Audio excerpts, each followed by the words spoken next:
1896 was when the first concept around the hydrofoil came up, and it wasn't quite what we see today. It was like, this is what foiling is meant to be. It's not trying to replace surfing. It's not trying to be anything. It's like, this is a completely new thing that I just felt like that was what the foil was meant for. And He had to have been going close to 50 on a foil. yeah, Had to yeah. have been going 50, maybe faster, 55. I don't know. Like, it was remarkable. He was going faster than our jet skis at the time out there. And we kept up a little bit, and then all these Groms now, I can't even wrap my head around what they're doing.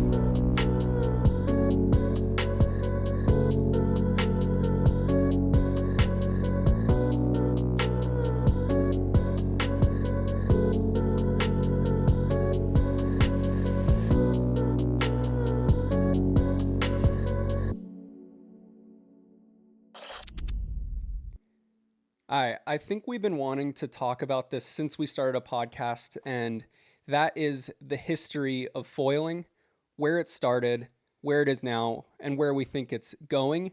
And you may think of, modern day foiling as being a pretty recent thing. It's only been in the last 10 years or so that, the way we foil has been popularized.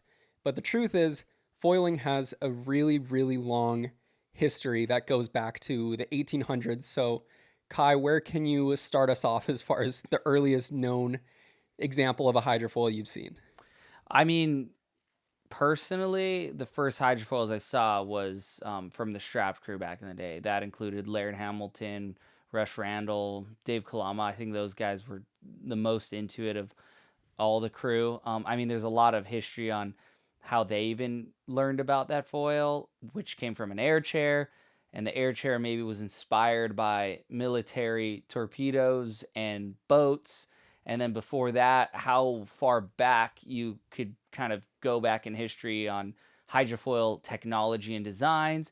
Um, I just did a little quick research before hopping on here, and something like 1896 was when the first concept around the hydrofoil came up, and it wasn't quite what we see today, but it was like the first idea of creating lift and elevating a craft, say a boat, into the air, make it more efficient, relieving surface tension, which is always the biggest drag on any craft, any boat specifically. And then I think the military, the industrial complex, and the early 1900s, through World War II all the way into the Cold War, probably took it to the absolute next level because it was an arms race, not just nuclear, but it was how can you move massive ships? How can you move people, artillery across the world? I mean, it's crazy to think that basically everything we're riding now, the modern technology, was all from a military contractor, the government developing either missiles, spacecraft, or just trying to defend our borders or go to war somewhere. So it's just a trip, just that the It trickle trickled all the down. way down. Yeah. Yeah, the trickle down is us having fun with it. And it starts off from pure violence usually. And then so I mean, just to think what the technology they have now that we don't have access to,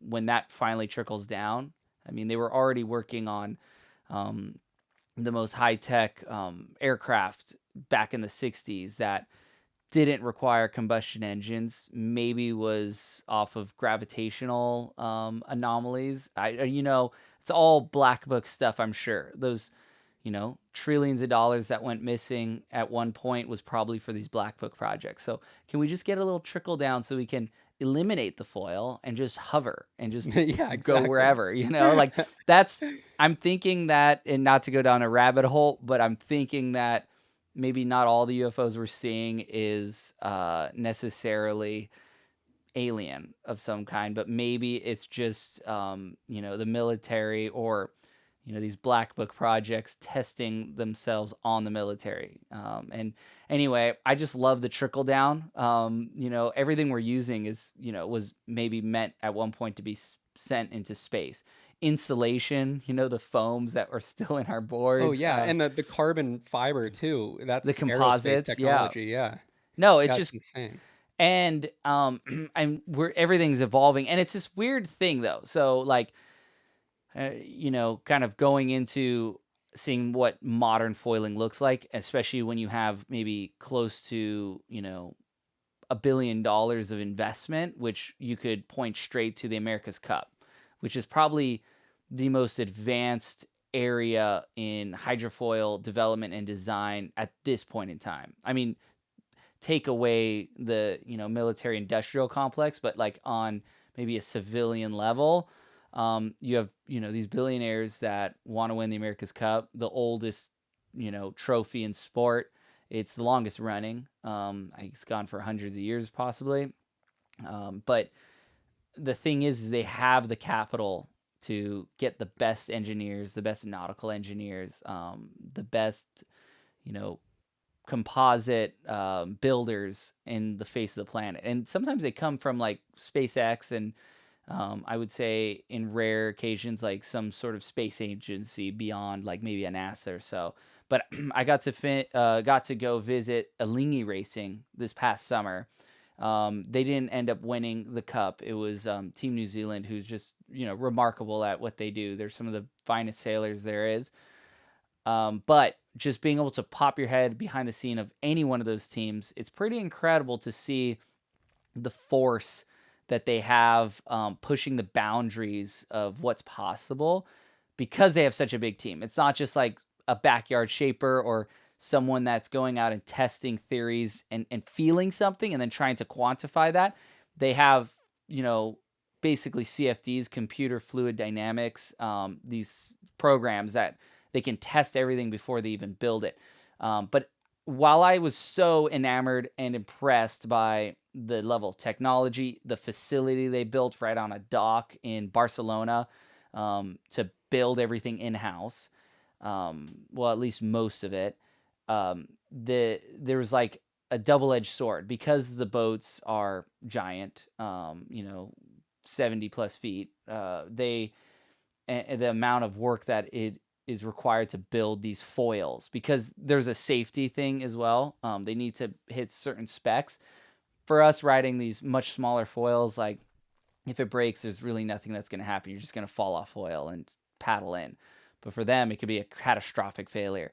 So it takes a while for them to get these ideas and maybe implement them, even though they have all the right technology, they have the right people, and the development is moving really fast on, maybe the prototype, uh, you know, in computer sort of simulations. Whereas in some way, this is what they were telling me there, and I found it fascinating. Is sometimes the like what we're doing with our hydrofoils, kind of the backyard designers, maybe even just the smaller companies that are producing the best foils today, might be able to turn out foils faster because one, they're on a much smaller scale for sure, but they might be able to just test it without and eventually end up in the same place because they're just like error, okay, change this, error, change that, and then you eventually end in the same place. So a lot of it is actually very similar, but I still think like, gosh, if you could have a budget for what we're writing now, how much better you can make the foils, it would be pretty insane. And going there was it's just inspiring because I want to go home and be just like them. I'm just missing, you know, hundreds of millions of dollars to make it happen. Yeah, that's a good point you said about the smaller manufacturers and the builders because isn't Armstrong doing something with is that Sail GP that Yeah, that's kind of a crazy concept because Armstrong comes from our side of foiling recreational on a really small scale and they're helping design top level foils for the arguably the highest level of foiling there is in Earth right now. yeah. Well, I mean, so for people that don't know, like the America's Cup is, every 4 years, kind of like the Olympics, and these, teams put hundreds and hundreds of millions of dollars into it. I think there's a cap now, but before it was who could just spend the most, and it was always close to like maybe even $1 billion. I mean, they wouldn't say that, but it was always like that for as long as you could basically produce the best boat possible, and the technology pushed that way.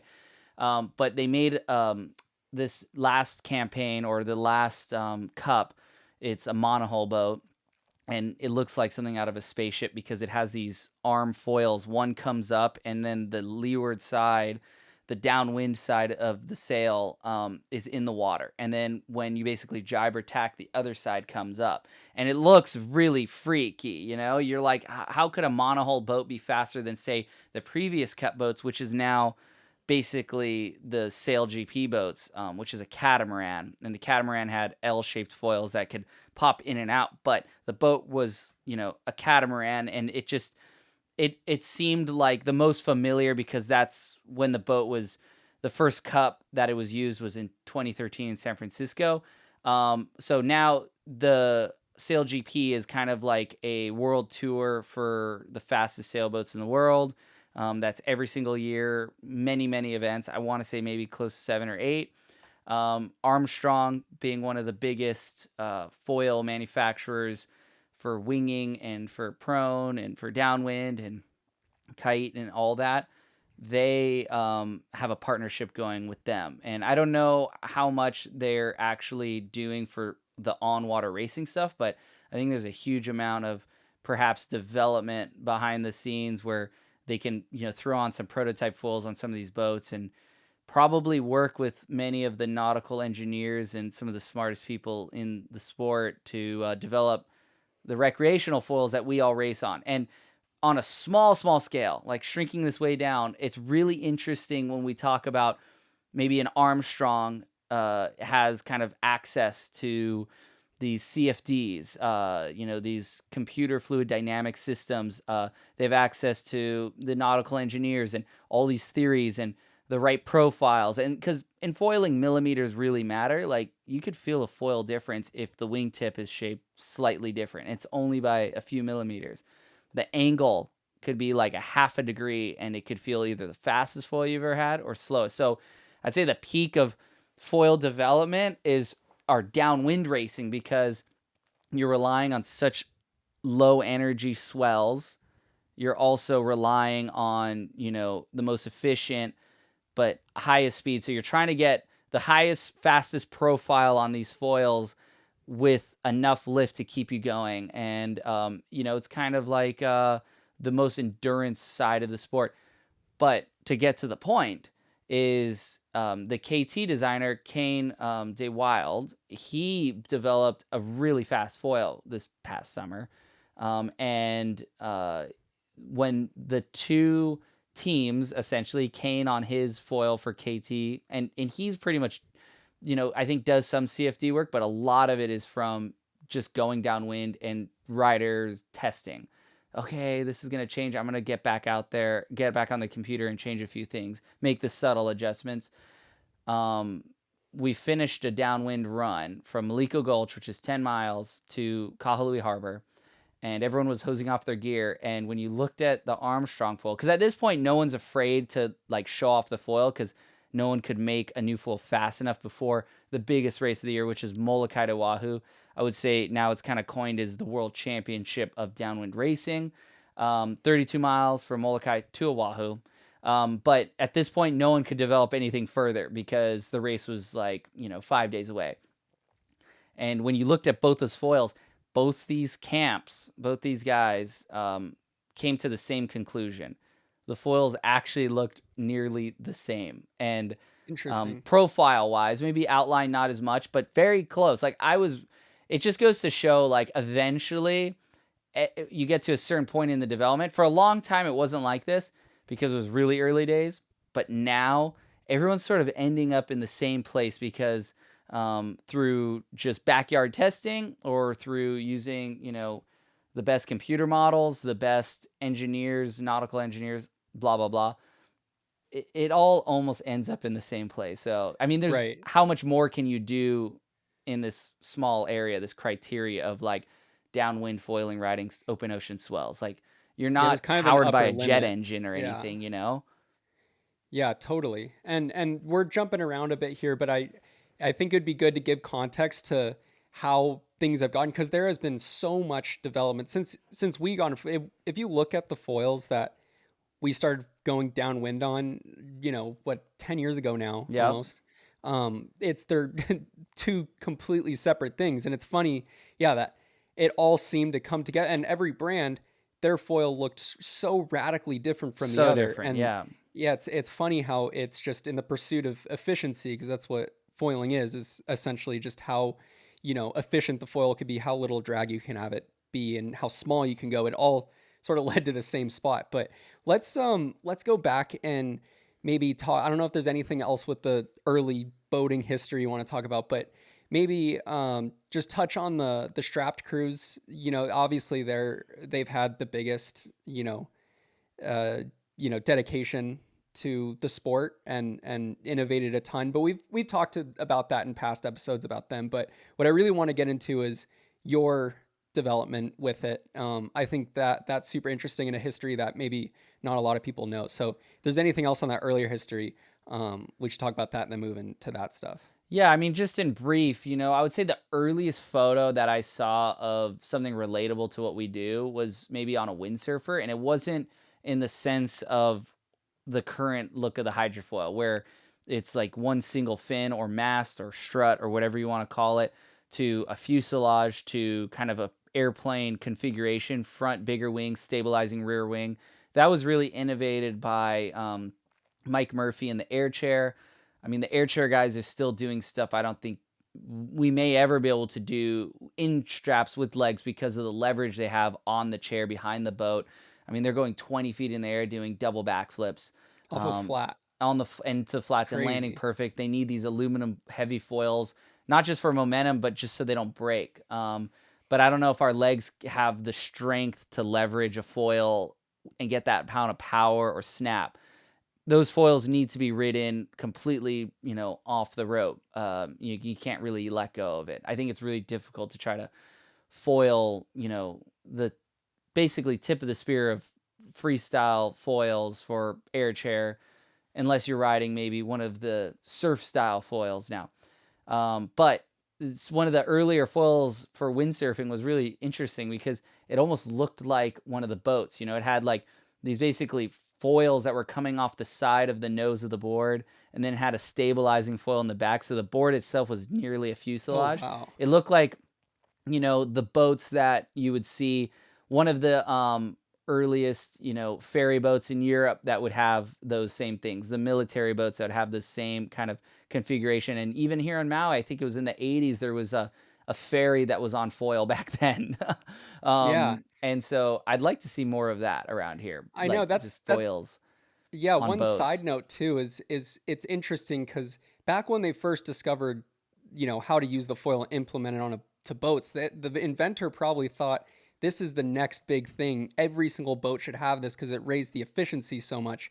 And you saw through the 1900s, the popularity of it increased a ton to the point where, like you said, there was a ferry even on Maui that was on foils. It could go extremely fast. Some of the military hydrofoiling boats I saw go up to like 65 miles an hour, Yeah, which is it's way insane. faster than any other boats can. You Of think that that would have been the future, scale, and of then that size, yeah, perhaps. yeah, and I Yeah, think I saw that they called them Pegasus class boats in the U.S. military, and they were phased out in the early 90s. that's And it's trippy. funny that do you have any idea why that side of I guess we call it industrial foiling disappeared, or is it environmental? Is it just cutting animals in half or something? Well, Because it it's seems like probably such a good technology. the thing is I mean, there's already tons of boats out there, and they don't really hit whales that often. I mean, um, a boat, a normal boat, and not even just a hydrofoil boat, hitting any animal in the ocean is gonna kill it probably. So, at least here we have so much trade wind, we have so much big swells. The foil seems like an obvious answer. Maybe a skimming foil where it's like you're partially foiling and there's still part of that hull that is touching down, and it just makes for a much smoother ride and versus that kind of pounding up wind. I mean, in a perfect world, we'd throw some foils onto the Coast Guard Defender boat that I have, the 25 footer. Yeah, And that thing already is a very deep V'd hull, and it goes beautifully through the chop. But, I think we're a little bit foil obsessed.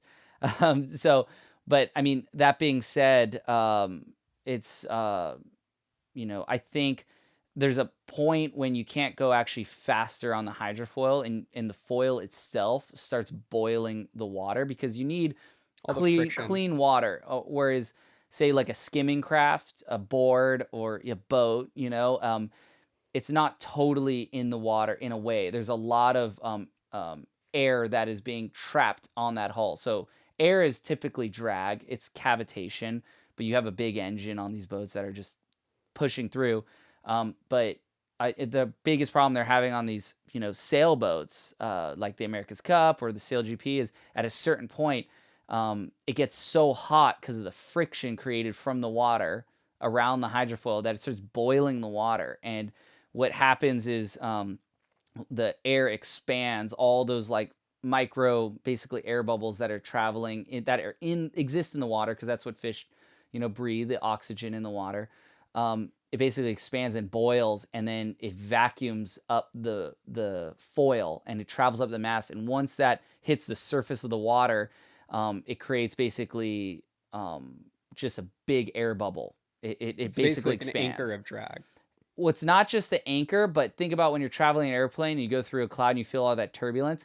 That's air attaching itself to the foil. But when it travels up and creates a vacuum, now this foil needs density. It needs like the water density to create lift. And when it no longer has that water density and it's just air, it has no lift. So it has nowhere to go. So it falls until it can get to a slow enough speed, or it can get, solid water molecules to reattach to the foil. And they've, I look closely at what they're doing, because they're doing different ways of sanding their foils. The top section of the foil might be sanded differently than the bottom section. The tip might be done differently. I mean, I know they've worked on trying to put some, like, I would say, skin material over it, layering it so they can, because the trick is you want water to attach to the foil, and the fastest thing through water is water on water contact. So if you can have like this one layer of water that's stuck to the foil, and then as it travels through the water, it's water on water contact, ideally.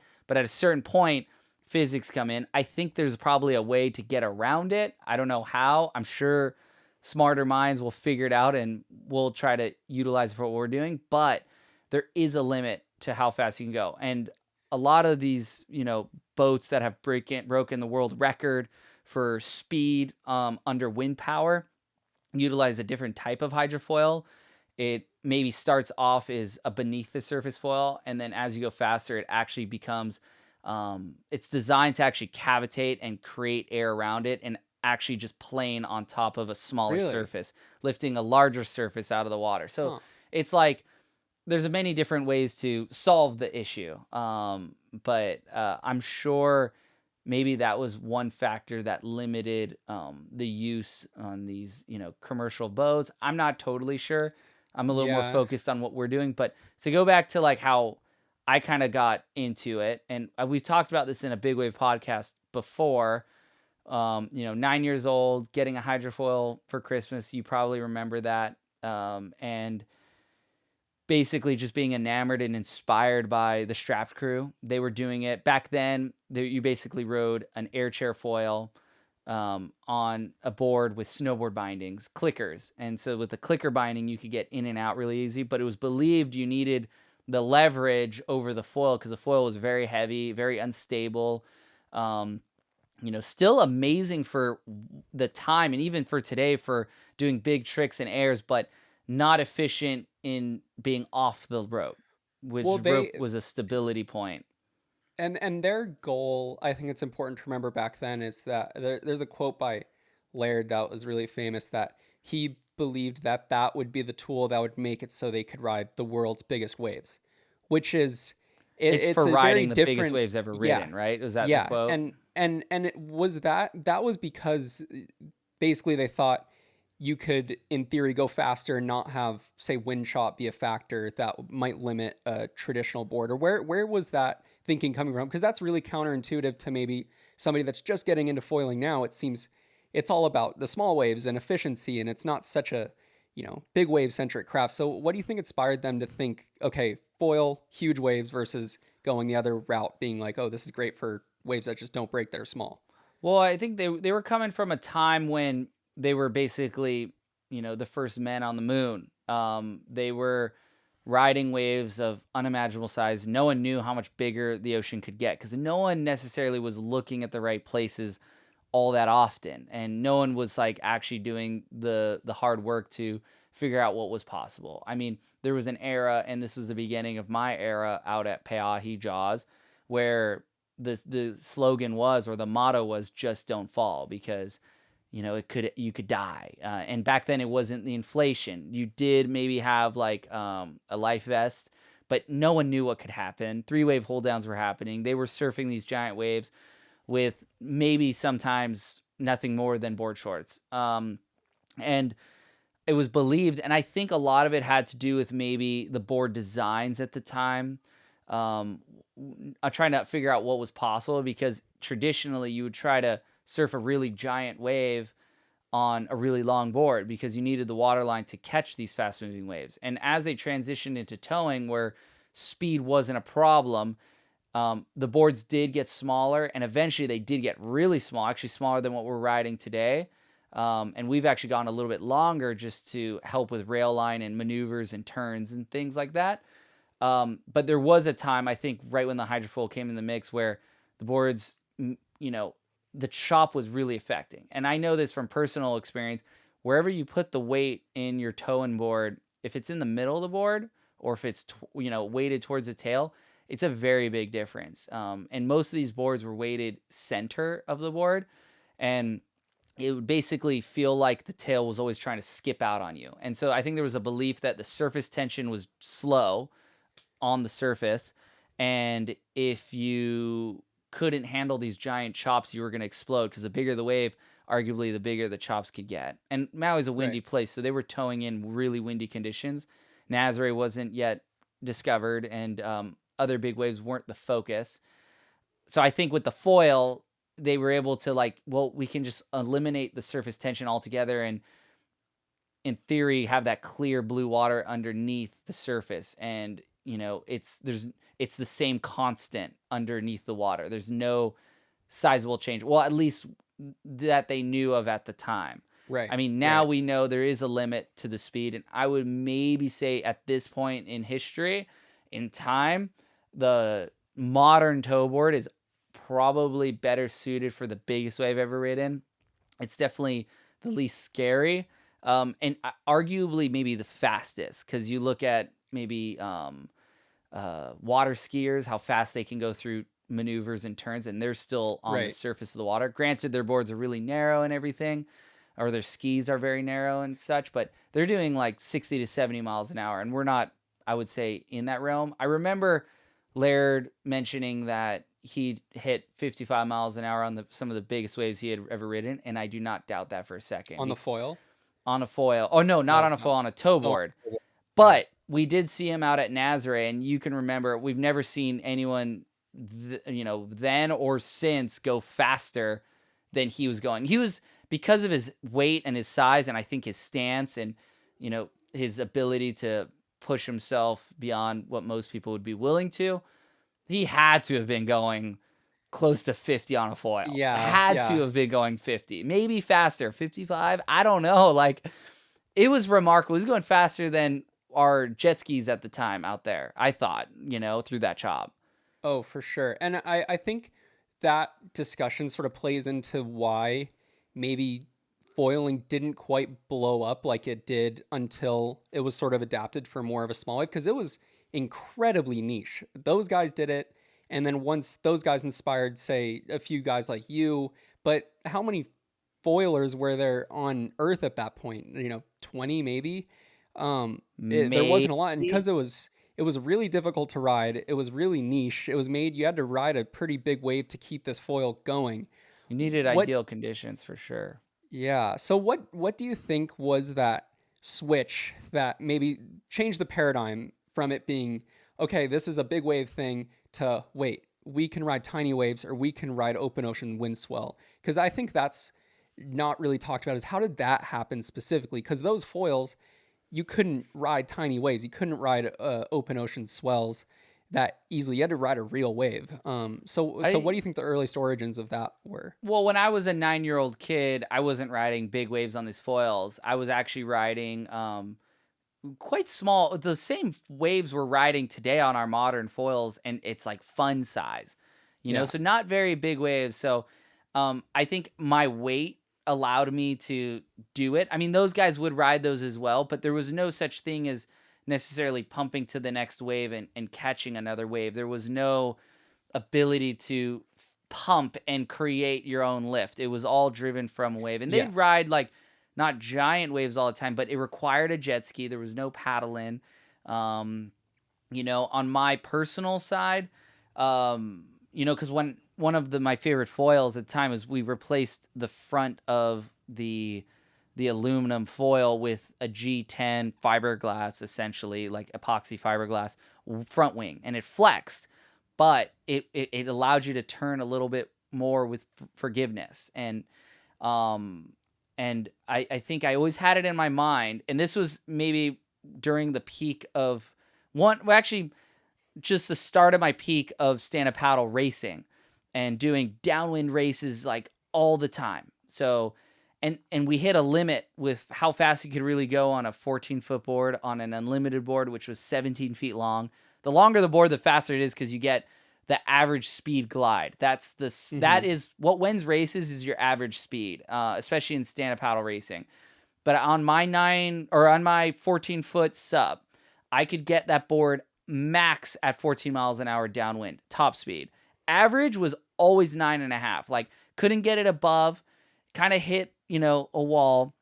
And at that point, it just became like being consistent at getting that high speed on the day, because the conditions aren't always perfect for that, right? Hmm. Sometimes you'd be a little bit lower based on the conditions, but it's how consistent could you be hitting those top speeds of 14? How consistent could you keep a 9.5 average, speed through the downwind? So, I mean, stand-up paddle racing really, hurts at a high level. It's like Oh one of yeah, the it's most just painful pain. things you could Yeah. do. Very rewarding at the end, and in it, because you race people.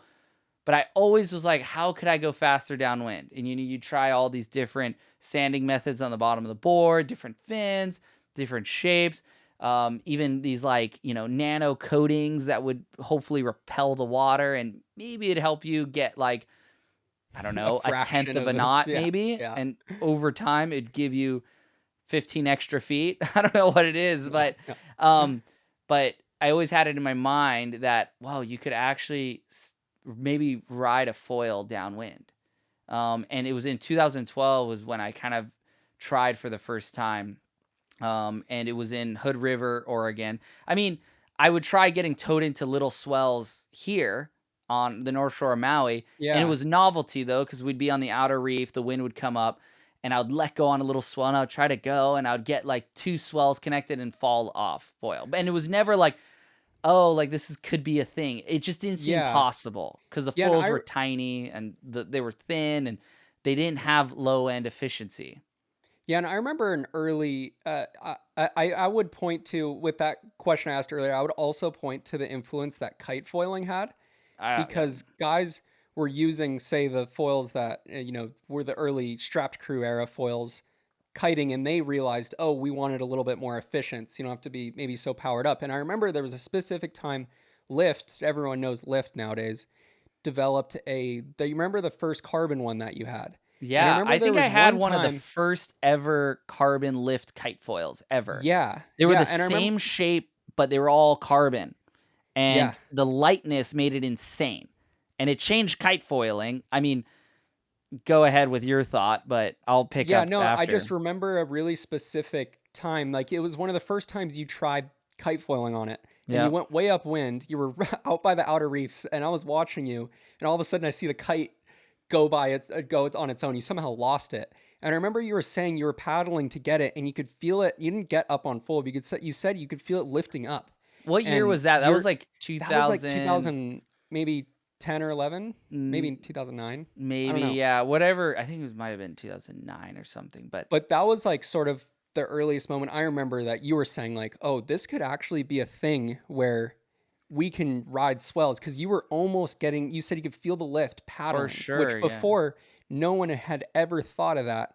Downwind, it would always, guys were, like you said, you were trying to get towed into downwind swells and whatnot, but that's just something I just remembered that I seemed like an early seed. You're absolutely right. I mean, the seismic shift was the technology, the carbon layups, the technology to have these foils much lighter, because weight is a huge issue. And kite foiling racing was replacing kind of the course style boards where they had these giant three fin boards and you'd Yeah. ride it kind of like a flat windsurfer. And that's what they were racing on. And kite foiling was starting to just take over. It was like the new thing. And it was taking over kiteboarding. And seeing finally, like, it was sort of one of those things, the idea and the technology sort of caught up with one another. And I can remember taking a kite foil and mounting it on the bottom of my SUP and just going out in front of our house here and doing it, actually getting waves. It felt like a death trap because the foils were so small, because you don't need a big foil to kite. You want a small foil because you have a kite and low drag and high speed, a bunch of different things, long mast. I think I have a photo floating around somewhere of me like super high on probably 110 or longer CM Yeah. mast, just Yeah. I know hanging that on photo. We got to for your find life, that. almost killing myself.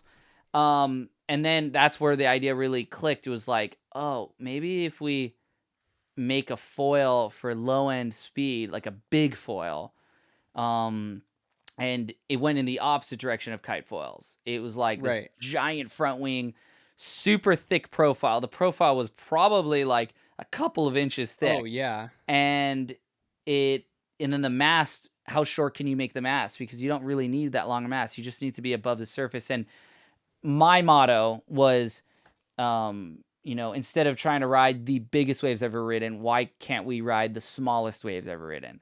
And so, but to backtrack a little bit, it was 2012. I was in Hood River for a SUP race, and I had brought probably three different hydrofoils that I had collected over the years. And the three different masts, they were all aluminum, they weighed a ton. And we rented a jet ski, we went upwind, and our dad, towed me in, and I actually rode some swells in Hood River downwind. Not for a long, long time, but I rode it, and that's where it really cemented, like, this is totally doable. This is absolutely possible. And that idea kind of got reinvigorated years later, because my focus wasn't on developing things like it sort of is now. 2016, taking a race board, chopping off the tail, throwing on, a foil that had a bigger front wing, thicker, and the realization going from Maliko down to Kahului Harbor, getting up on foil, and then just knowing like I was instantaneously faster than anything else. And the ironic thing was the first time anyone saw me do it actually was, because we dropped the video. We did a cool little video, and it was the very next day there was a race. I think it was the Olukai, and it was from Maliko Gulch to Kanaha, and that's like 7.5 miles. And I entered it unofficially. And there was canoes, there was stand-up paddle racers, there was canoe sailboats, and I started behind everyone, and I basically was able to pass everyone and catch everyone. And I think that like set a light off for a lot of people, like, whoa, like, we're on these crafts that are much slower, and this is the future. At the time though, it was like a heart attack to make work because the foil was Oh, yeah. so thick. There was so much drag, but the thought behind it was you needed a really thick foil to create all this lift At a low speed. at a low speed in order to just fly, and essentially didn't know how short of a board we could go.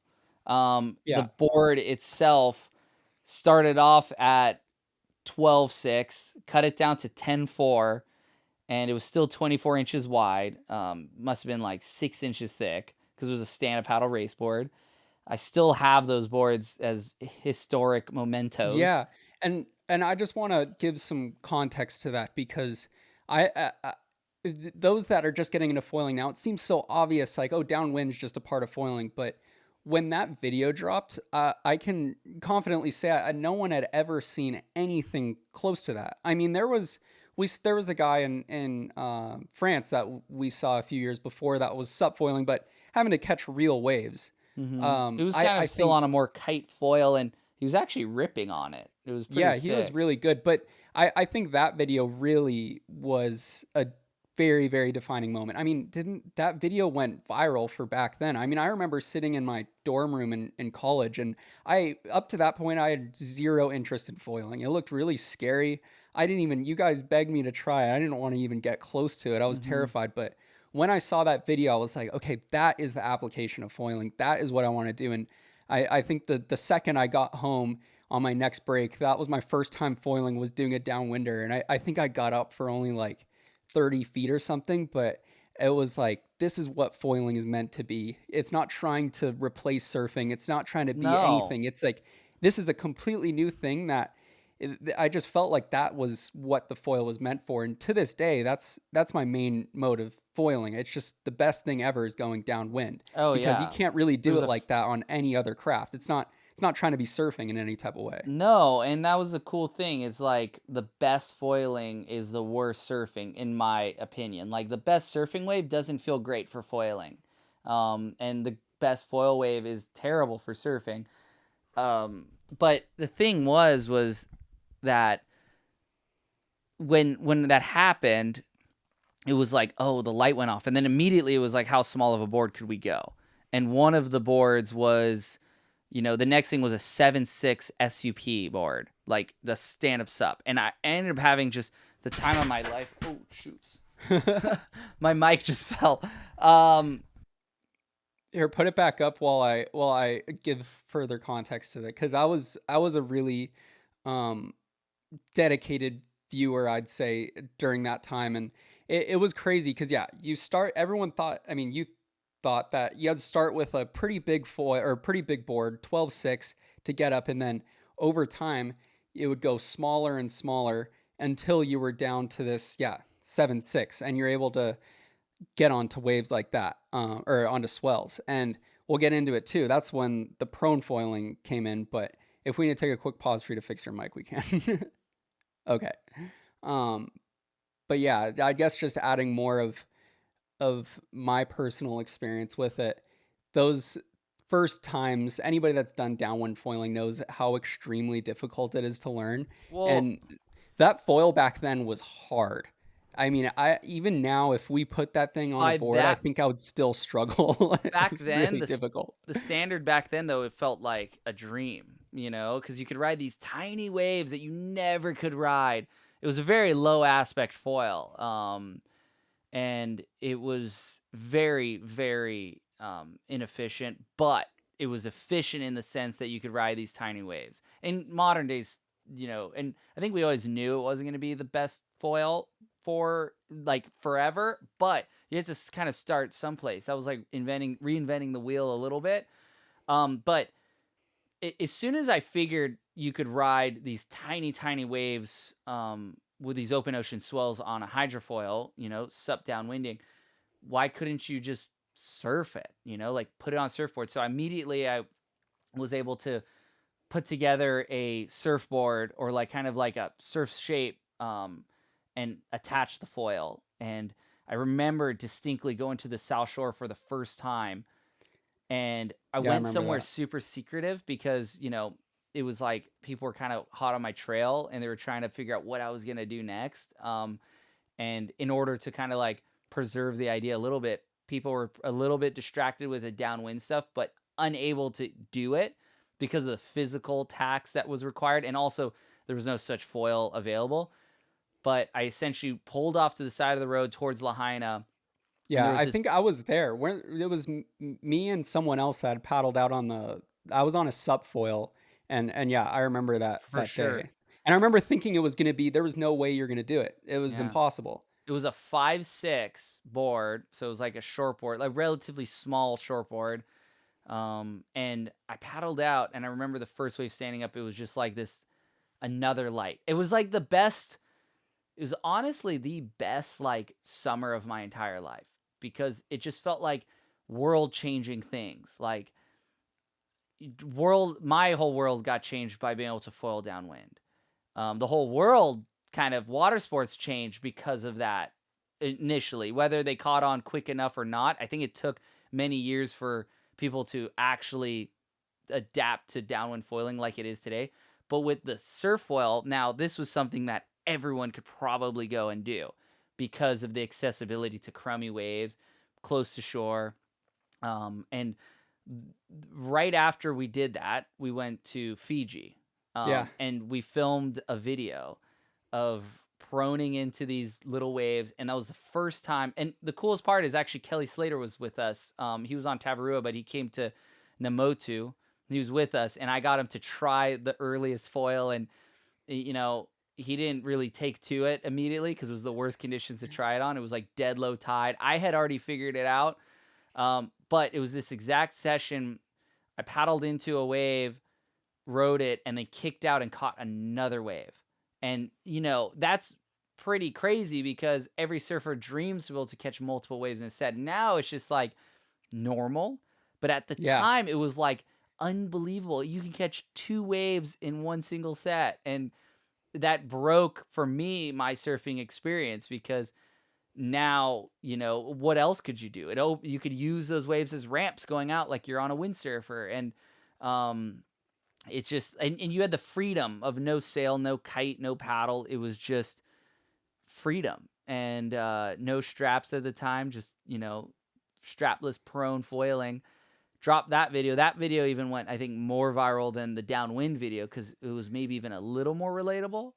And after that, the industry kind of started to explode with people trying to frantically create Figure it foils to out. sell. And, I probably didn't capitalize on it because I was too focused on being an athlete. But we ended up making some great foils with our friend Carlos, who lives, just here on Maui, the hydrofoil company, and ended up making some stuff through MFC. And we ended up having some manufacturing problems, which I think kind of stalled out our foil. Like it was probably the best foil at the time by a lot, Yeah. Yeah. but it was just breaking, and the factory that Surf factories didn't know how to make they didn't know how precision to make a carbon foil, parts. and it was Yeah. a little bit of a shame. It kind of like, but everyone makes sick foils now, and you really can't go wrong.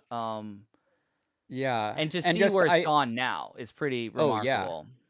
Yeah, I remember that that Fiji trip was I was going to bring that up too. That was such a I mean, for foiling, I feel like that was a pretty monumental trip because that was I figured that out or the prone foil that trip as well. And I was it was really scary to be honest because our whole lives growing up, we're just such an assumption like you need to be booted, the foil will kill you if it hits you. And it Hmm. was really so unknown and riding such a small board you could look over the side and see the foil going through the water. And then it was sick seeing Kelly try it.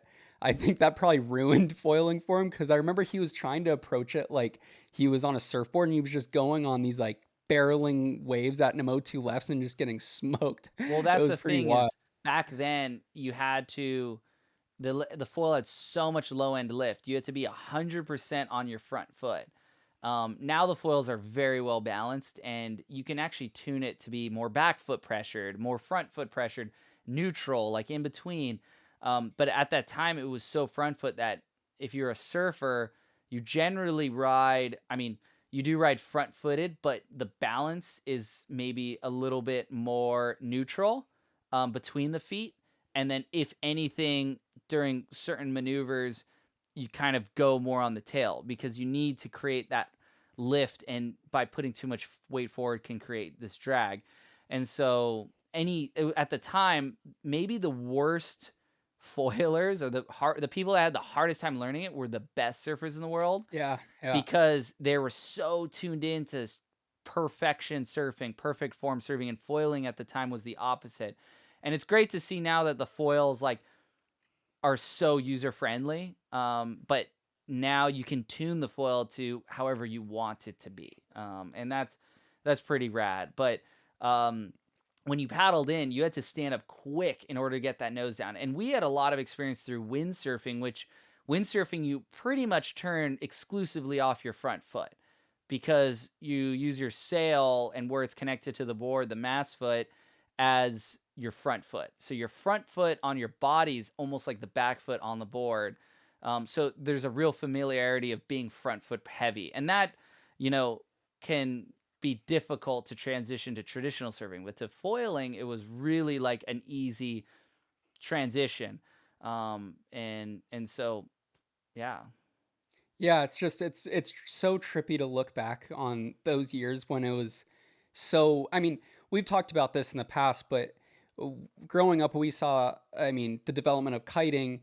Of a lot of these the Laird era of foiling, where they were able to develop these sports from scratch, and I think that was what was so special about that summer. Is it felt like we were finally able to ride things for the first time and figure out things for the first time, and looking at how big the foiling industry is now, how many foilers you see on a daily basis doing downwinders or prone foiling, or Well, yeah. we should get into wing foiling. It Here, was like we yeah. were figuring out all that stuff for the first time on a completely blank slate. It's pretty cool to see it really, Well, resonate with so many people. I mean, the reality is kind of the foil revolution, or the rethinking of how it approaches, allowed a sport like winging to come into existence, because for forever people have been trying to use some sort of wing apparatus, something that's in between a kite and, say, a windsurf sail, in order to go forward. But the problem is there's so much or there's so much drag off a traditional board. The leverage, the yank on your body was too much, and you needed to get rid of that surface tension to be able to hold on to a wing and not get, broken off, and have the ability to actually position yourself back upwind, or at least stay in a consistent line, be on a reach the entire time, versus ending up downwind. And once, the foils got better at low end, more comfortable, you could actually go winging, and winging became a sport overnight. And it was just like all of a sudden, because my first time going on a wing was literally taking my sup foil. And at the time I had my sup downwind board, which was, I think, a 5'6", 24 inches wide, and convinced Ozone to make a wing, and made the V1, the very first one ever made with Ozone, and went out. And it was like, because I had already a foil experience, it was instant, but it was like, oh my gosh, this is so cool. This is like basically just an assist for foiling, and Yeah, not a kite where you're kind of getting controlled by it. You're limited to the path. Like, you can flutter the wing and go. And that went into a whole crazy direction with, now, I would say mainly kids that are dominating the world tour, yeah, are doing like 1,400 spins, double backflips, double everything. crazy. And it's just remarkable. And now the Parawing, which is even another sort of wind device that's just quite recently, I would say in the past year, become popular, developed here on Maui. It's like basically a kite with short lines, and you hold it kind of like a wing, but it's also like a kite. It's what I found. So I guess what led me to discovering for myself foiling in these different applications, downwinding and, small wave prone foiling, was, okay, look at a situation, or look at a sport. In the gray area of a sport is the least performance area. So when you ride a 1 foot wave, there's really nothing that high performance. Like, a soft enough wave, you can't shortboard it. You can longboard it. You can sup at the time would be the only one where you could manufacture one good turn, and then you're back to moving at a snail's pace on a wave. Mhm. Foiling was like taking that gray area in surfing and making it high performance. And so, no, it was no longer a gray area. And within wind sports, you had that gray area between windsurfing and kiting. Kiting, much better light wind. You had a kite, but you had these really long lines. Windsurfing, a little more accessible for where you can launch, but not as great in low end wind. Maybe you're not moving as much. The wing kind of perfectly positioned everywhere. I felt like it was like both sports being married together, kiting and windsurfing, and gave accessibility to the rest of the world. Similar to how I would say if you're a surfer in Germany, or if you're a surfer anywhere where there's not consistently great waves or hardly any waves at all, maybe just wind swell, foiling gave the worst waves in the world a high performance face. It Hmm. gave everywhere in the world's high performance now, and anyone anywhere could do incredible things on a foil. Like, you really don't need very good conditions. The winging now opens up an entire world of where you could go. I mean, I've spent quite a bit of time in Europe going to the lakes, and one that comes off specifically is like when you're in Switzerland, the lakes are, you know, between these really big mountains, and they're really small, and when the wind comes in, it comes in like patches, bursts. um it's not steady whatsoever, and a lot of times if you're kiting, your kite falls out of the sky, you wait for the wind to come back up, you get it back up, you ride until it falls again, then you go in eventually. Windsurfing, same thing. With winging, you have such an apparent wind, you're so efficient with the foil, you kind of can breeze through those no wind patches. So the accessibility to the love of riding water, I'd say every sport that we do is a form of surfing, whether it's like core surfing or not, which is just riding a traditional planing board on the surface of a wave. At least everyone in the world can experience the sensation or feeling of being a surfer. And I thought that was the coolest thing about Right. the foil revolution, was that it allowed anyone anywhere in the world to become a surfer and have a good time. Yeah, and I think too is just that sort of blank slate of performance it provided to water sports. Yep. At that time, kiting, windsurfing, so winging kind of became a sport in 2019, very specifically it seemed. Which is And not that long ago. no, not long ago at all. The sport's still in its infancy, but the windsurfing and kiting, as far as performance goes, like the tricks they're doing, is really pretty darn developed. I Yeah. mean, there hasn't been a new windsurfing, really big main windsurfing trick that's essentially been invented since then, like a groundbreaking trick, I I don't guess think you there has been, you could because say. all the double rotations, even triple attempts, even, the coolest windsurf move there is, which is a backflip to front flip. We call it a push loop forward. Mhm. Um, that was already being done well before, many, many, many years before. 10 years before at least. Yeah, and granted, but windsurfing's been around a long time. And with kiting, now you could argue maybe they're going a little bit bigger. They're going to windier places, I think, is the general consensus. They might be adding one extra loop to their kite, but the sizable change isn't like all of a sudden we had, the clean slate, and it's like, what could you do with it? Oh, you I could do an know, yeah. alley-oop air on a 1 foot tiny dribbly wave.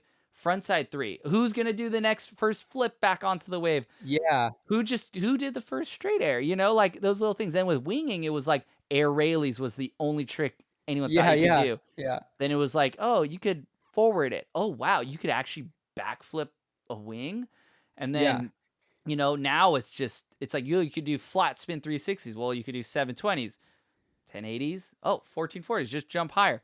Double backflips, like it develops yeah, so it's quick. crazy. It's And just I remember radical. when I first tried winging, it was before we knew you could go on a small board. So we are on our sup foil boards and we had this wing. And I remember thinking it was like, This isn't going to go anywhere. This is a gimmick." It feels like, because I was already kite foiling and it was like, that was, you could be on a tiny board, you could go back and forth, mow the lawn. It was fun, whatever. Yep. But the wing felt so gimmicky to me at the start because it was like, okay, I'm mowing the lawn, going back and forth. Can't do anything on this big board with no straps. And then when you figured out how to do the small board with the straps and we started doing the railies and the flips, it was like, I don't even really want to do the other wind sports that bad anymore, because this feels like every time we go out, we're going to be learning something new. And there was a few years where we were able to keep up with the tricks. I remember that one day Jeffrey landed the first backflip Yep. and you posted it, and I went out and stayed out for like 6 hours until I landed it, and then you landed it the very next day after Yep. that. Yep. Those days were so fun because it was just, you knew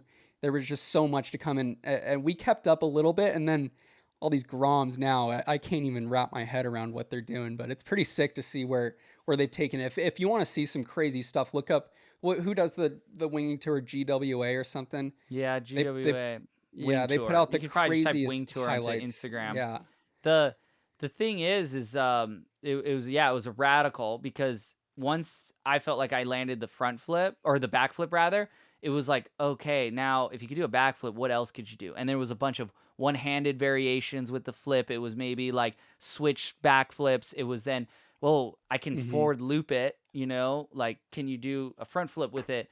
Can you do a 360 with it? And it was honestly fun because it was all like pretty mellow stuff. And then, and like most sports, all of a sudden this next crop of crew comes in and they 100% just focus on that. And it seems like right because for a lot of these kids that are around the world, like in Europe and stuff, like they can just that's all they could do.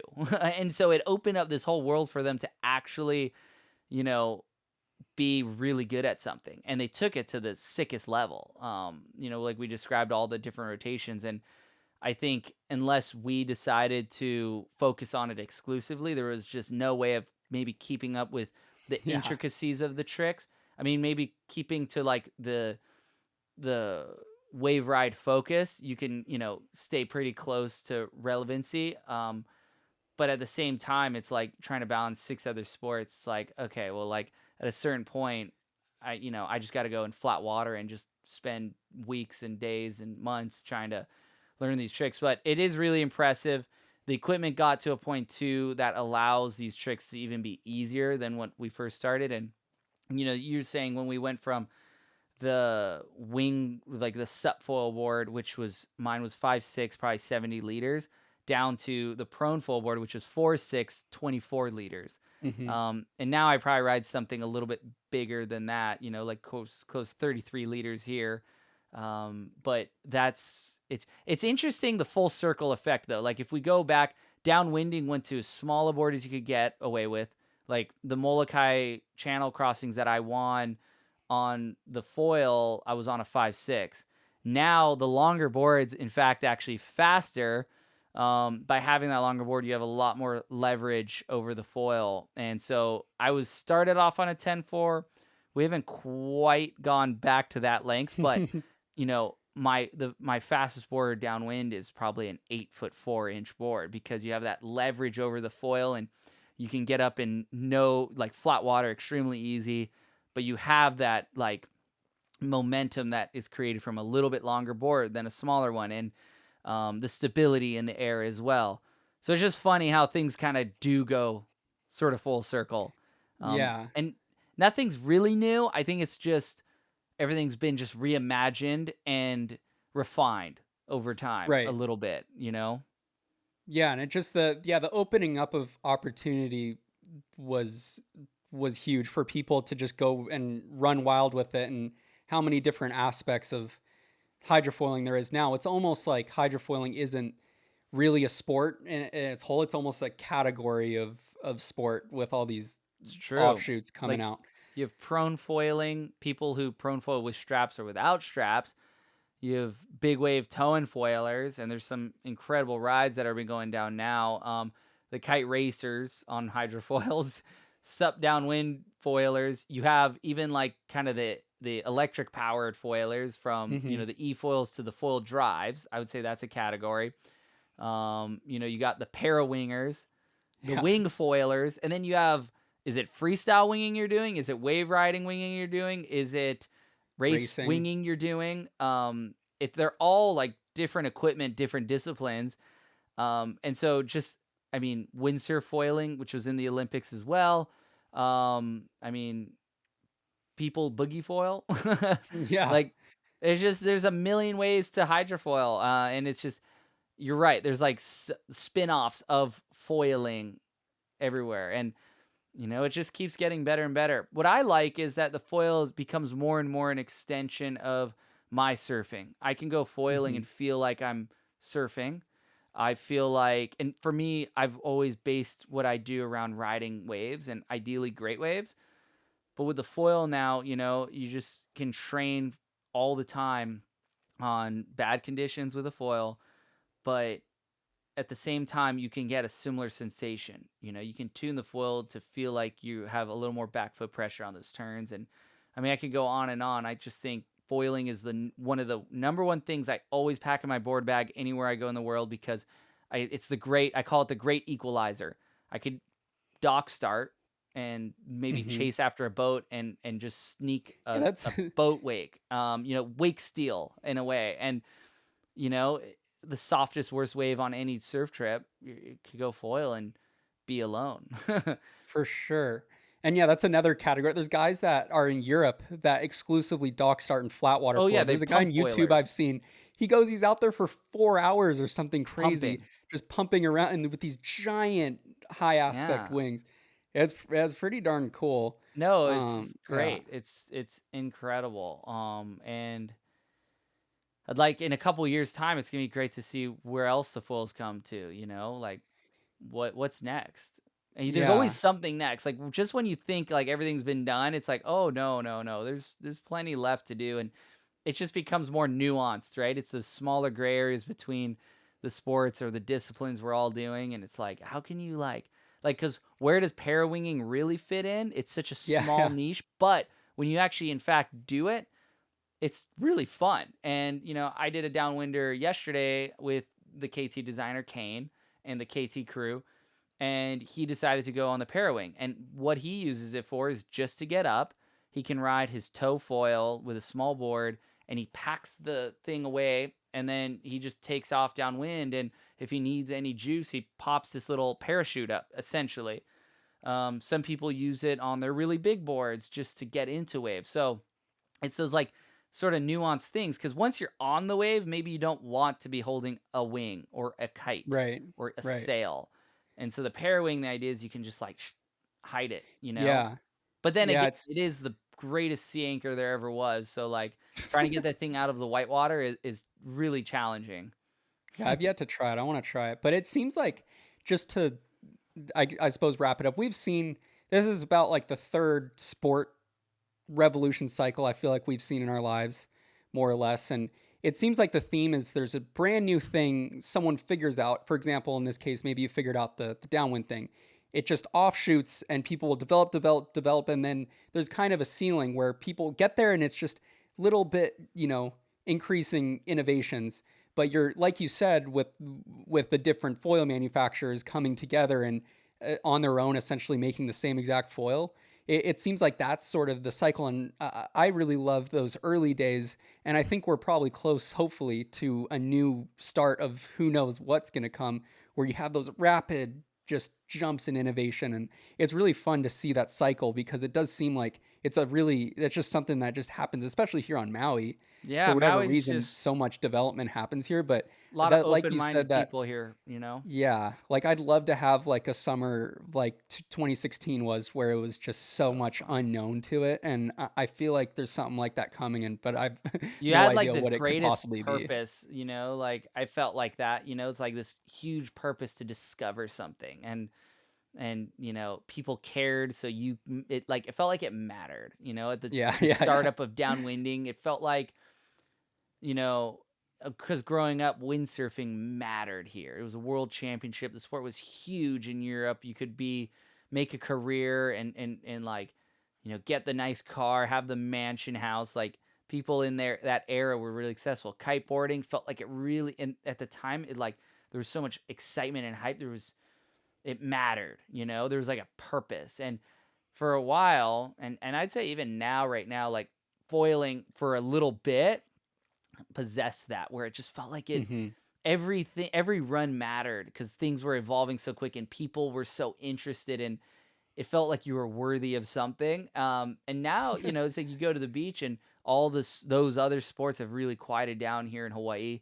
Foiling's popular amongst, a small group of people, but there hasn't been something to set off this mass obsession. I'm maybe not sure there ever will be again because, we're so desensitized with media, and we're so desensitized yeah, with maybe, all yeah, it's like it used to matter if you did a crazy trick on the water, like everyone would care. Like, well, that's so cool. But now it's like, who cares if you do an air I know you surfing see or like if you a do this or world's that? first, you see a world's first on Instagram, and the foiling now it's gotten so niche. It's like who can do the first 360 on a Tuesday strapless, or you know what I mean? It's like Well, it's the gotten thing is, so is specific. on the wing side, I mean, you could post a world's first at the time, 2019, 2020, and get thousands of Yeah, maybe comments, maybe a million views or so. I see some of the gnarliest tricks on a daily basis on social media, Never been done. Never been done. They're so wild. They're filmed to perfection. Everything about it is perfect. And there are like 15 comments and like, 300 likes. And you're like, that is Yeah, so yeah. gnarly. Why doesn't that have millions of views? But, it's But the yeah, world that's we just live in now. I mean, I think it's also, I think maybe, yeah, the media might have something to do with it, just us being exposed to so much. But I think if you were to go out and say do something that's as different as what maybe downwind foiling felt like it was in 2016, I think it would be that million view thing. But it's just that people get used to it and you get desensitized, and all of a sudden, double backflips, into a 360 aren't as impressive Well, as maybe just the single backflip was back in 2019. remember So with it's just the freestyle evolution of it. motocross when Travis Pastrana did the first one at X Games or the first double in 2006, it was a monumental thing. And Yeah. now they do just the triples and they do like all these variations. And I mean, motocross, everyone can appreciate it because it's dirt, it's on land. I don't know if, not everyone can appreciate on water things or be interested because it's just not what they do. We live in like a pretty niche sport, but niche kind of like area of just wanting to be in the ocean, which is an intimidated place for most. Big wave surfing's kind of like that. I mean, even if you get a huge barrel nowadays in giant waves, like cool. It doesn't really Yeah. really matter that much. Yeah, I think I think it's just like those paradigm shifting things is what gets the most attention now, even Yeah. if it could be on such a small scale or so easy, but it's just something no one's ever seen before. And Oh, that's, yeah. yeah. I have some So we got to, ideas. I have some okay. ideas. I Yeah. have actually a lot of really good ideas. They just the In order to outdo what we've done, it just gets a lot more expensive. It's like, wait, how could we like do something no one's ever done? And oh man, yeah, we need some budget. We can do Yeah. these Any things. investors out there, Prestige Yeah. Worldwide, are starting. But yeah, I think that's a good place to wrap up. I'm sure it'd be fun to get some. I don't know if we've had a foiler guest yet, but it'd be It'd be maybe fun to fun. get one of the Groms in that is super into the tricks and stuff and pick Well, it'd just their be brains good on to how they get see it.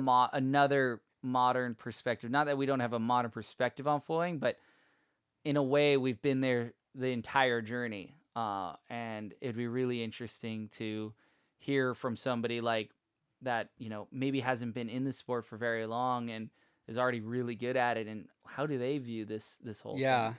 like a lot of the kids that are world champions now, they when we first started foiling, they were 8 years, 5 years old or Yeah, they were something. little kids. Like Yeah, literally, they were like little kids, didn't so even really serve. So yeah, all they knew growing up was they don't know a now they're world without foiling, now pretty they're much. driving, foil obsessed. It's just sick. It's sick. I Yeah, love to see it. I mean, no way a sport dies when the next generation doesn't take it to the next level.